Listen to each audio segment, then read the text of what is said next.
Hello friends, welcome to the quick revision exercise of beginner box 1। तो हमें question में दिया है what is the cause of charge on a body. तो आपके हिसाब से बॉडी पर चार्ज का क्या कॉज होना चाहिए? एक्सेस ऑफ इलेक्ट्रॉन्स या डेफिशिएंसी ऑफ इलेक्ट्रॉन्स या दोनों, या हम कुछ भी नहीं कह सकते। तो ऑब्वियसली बॉडी पर चार्ज दोनों केस में होगा, चाहे इलेक्ट्रॉन्स का एक्सेस हो यानी इलेक्ट्रॉन्स उस पर कहीं से आए या उसके इलेक्ट्रॉन्स कहीं चले जाएं। अगला सवाल, which is a bigger unit of charge, ampere or और फैराडे। एम्पियर और फैराडे में से कौन सी यूनिट है जो बिगर यूनिट है चार्ज का? तो देखिए, हम जानते हैं कि एम्पियर आर में कितने कूलम होते हैं 3600, और फैराडे में कितने होते हैं 96,500 कूलम। तो obviously which is a bigger unit of charge? Faraday. फिर अगले क्वेश्चन में coulomb, state coulomb, absolute coulomb और फैराडे, इनको असेंडिंग ऑर्डर में आपको जमाना है।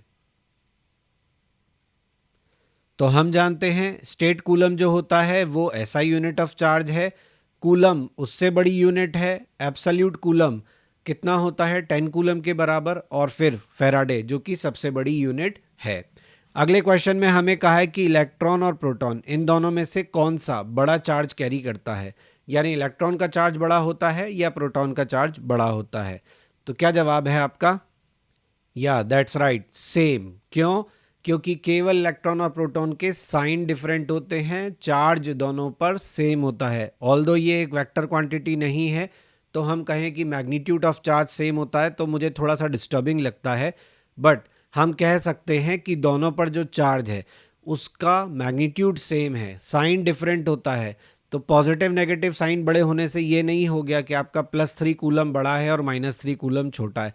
दोनों आपस में एग्जैक्टली इक्वल हैं, केवल वो उनके ऑपोजिट नेचर को रिप्रेजेंट कर रहा है। फिर अगले क्वेश्चन में अगर आपसे पूछा जाए कि बताइए किस केस में बॉडी मास गेन करेगी, जब हम उसे पॉजिटिवली चार्ज कर देंगे या जब हम उसे नेगेटिवली चार्ज कर देंगे। दोनों ही केस में भी ये ट्रू हो सकता है, हम कुछ नहीं कह सकते। तो कौन से केस में आपकी बॉडी जो है वो मास गेन करती है? तो ऑब्वियसली केस बी में, क्योंकि जब पॉजिटिवली चार्ज होती है तो पॉजिटिवली चार्ज होने का मतलब है कि इलेक्ट्रॉन्स बॉडी को छोड़कर चले गए। इलेक्ट्रॉन छोड़कर चले गए इसलिए उस पर आपको डेफिशिएंसी मिल रही है, इसलिए पॉजिटिव चार्ज मिल रहा है। तो इलेक्ट्रॉन जब जाएगा तो अपने साथ में मास भी लेके जाएगा। तो अगर बॉडी का मास आप कह रहे हैं बढ़ रहा है तो फिर इलेक्ट्रॉन छोड़कर नहीं जा रहा है, इलेक्ट्रॉन बॉडी पर आ रहा है। दोनों ट्रू नहीं हो सकते, तो सही आंसर क्या होगा? बी।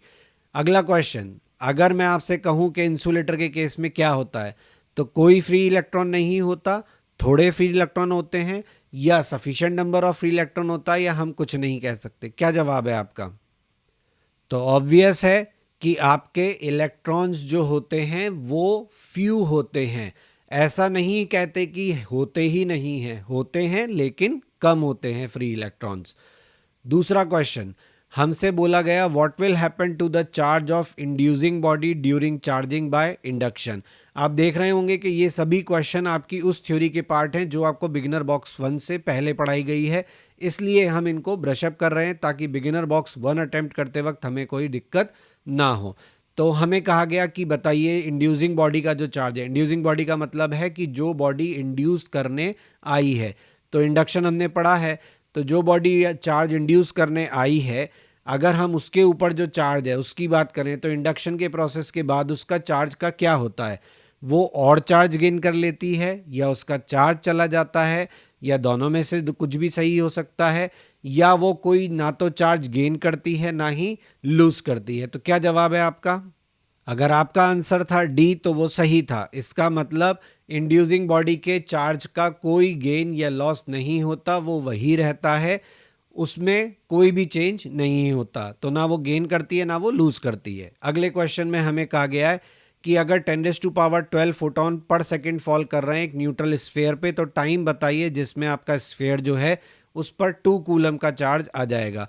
ये क्वेश्चन मैंने आपके जो सॉल्व एग्जाम्पल्स हैं उससे क्रिएट किया है, और ऊपर के सभी क्वेश्चन आपके थ्योरी पार्ट से क्रिएटेड हैं। तो अगर हमसे कहा गया कि बताइए ऐसा कब होगा, तो आपका क्या जवाब है? अगर आपने बोला कि नहीं कभी नहीं होगा तो आपका जवाब बिल्कुल सही है। रीज़न बीइंग दैट कि फोटोन जो है वो एक न्यूट्रल पार्टिकल है, तो न्यूट्रल पार्टिकल अगर आपके स्फीयर पे गिरेगा तो उसके गिरने के कारण आप यहाँ पे ये नहीं कह सकते कि आपका स्फीयर जो है वो चार्ज हो जाएगा। ऑल्दो आपको जो क्वेश्चन आपके एक्सरसाइज में दिया गया था सॉल्व एग्जाम्पल में, उसमें शायद यहाँ पर चार्ज पार्टिकल थे, अल्फा था या प्रोटॉन था, बट क्वेश्चन घुमाने से आपको नहीं घूमना है। All the best, attempt your beginner box.